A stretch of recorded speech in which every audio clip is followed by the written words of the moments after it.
बर्दाश्त नहीं करता, आप कल अदम है वो अपने घरों में बैठ गई। अगर उनका जिहाद का नाम लेना, उसके ऊपर फोर्स शेड्यूल बनता है, उसके ऊपर कैद बनती है, उसके ऊपर गिरफ्तारियां बनती हैं, तो ये जो कुछ हो रहा है इसको जिहाद कहना, ये तो जिहाद की भी तौहीन है। और इसके ऊपर क्यों एक्शन नहीं होता?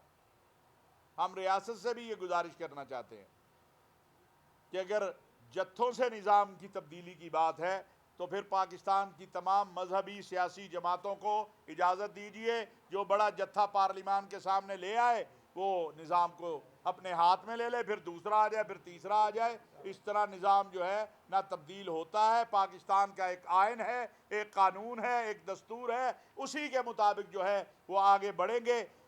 सियासी जमातें बैठे, आप मुज़ाकरात करें।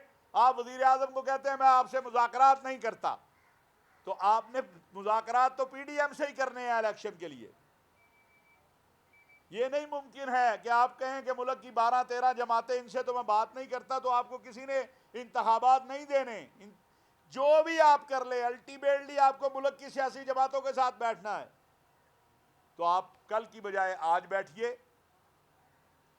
और जितनी बाकी मुद्दत है पार्लिमान की उसके ऊपर बात कीजिए। आपस में मुल्क की सियासी जमातें जो तय कर लें उसे कबूल कीजिए। पार्लिमानी निज़ाम में जो इंतखाबी निज़ाम है उसमें इस्लाहात लाइए, उसमें इस्लाहात की ज़रूरत है और बहुत सी चीज़ों में इस्लाहात की ज़रूरत है। बैठिए, एक तामीरी अपोजिशन कीजिए और मेहरबानी कीजिए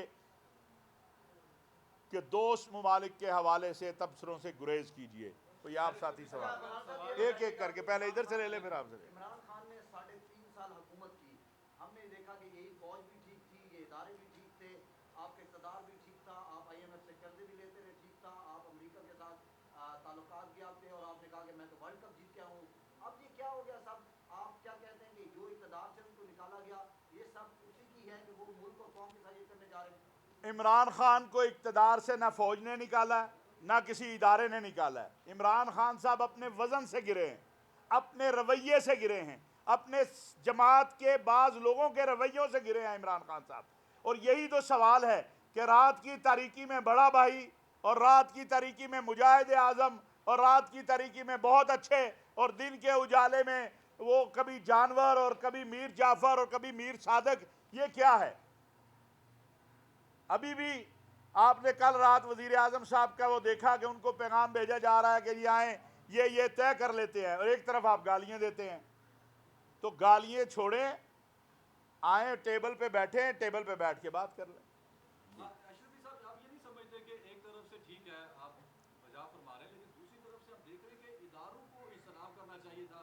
जिस तरीके से अनप्रेसिडेंटेड प्रेस कॉन्फ्रेंस की गई, चलो DGISPR तो आते ही रहते हैं, प्रेस कॉन्फ्रेंस होती रहती है मुख्तलिफ उमूर के ऊपर, लेकिन DGISI का बाहर आना, और फिर ना सिर्फ बाहर आना बल्कि एक पार्टी को टारगेट करके उनको सियासी तौर पर पीछे धकेलना। उन्होंने किसी खुद पार्टी को बन गए, नहीं, एक मिनट, अच्छा गुजारिश शब्द में, उन्होंने किसी पार्टी को टारगेट नहीं किया।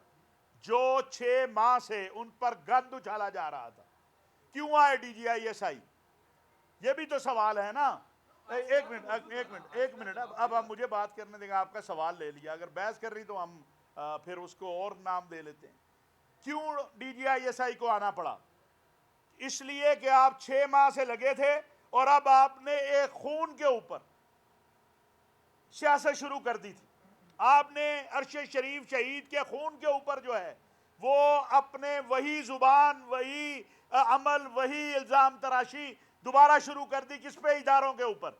अरशद शरीफ हमें भी बहुत अजीज़ है, मुल्क के इदारों को भी बहुत अजीज़ है, उसने हमेशा खड़े होकर पाकिस्तान की बात की है। इख्तिलाफ राय हो सकता है, तो ये सोचना चाहिए कौम को कि आखिर क्या नौबत आई कि जो सारा कुछ के बावजूद खामोश बैठे थे उन्हें आके बोलना पड़ा। और वो इसलिए उन्हें बोलना पड़ा कि मुल्क के अंदर एक झूठ के ज़रिए, एक झूठे बयानिए के ज़रिए पाकिस्तान की फ़ौज को और सलामती के इदारों को और फिर उनके ज़िम्मेदारों को नाम ले लेके जिस तरह निशाना बनाना शुरू किया गया, उस चीज़ ने उन्हें मेरा ख्याल है मजबूर किया कि वो आए और अपनी फ़ौज का भी और अपने इदारे का भी दिफा करे। और मैं समझता हूँ कि उस एक प्रेस कॉन्फ्रेंस ने बहुत सारे हवा जो है वो गुब्बारे से निकाल दी है। बहुत शुक्रिया, बहुत मेहरबानी।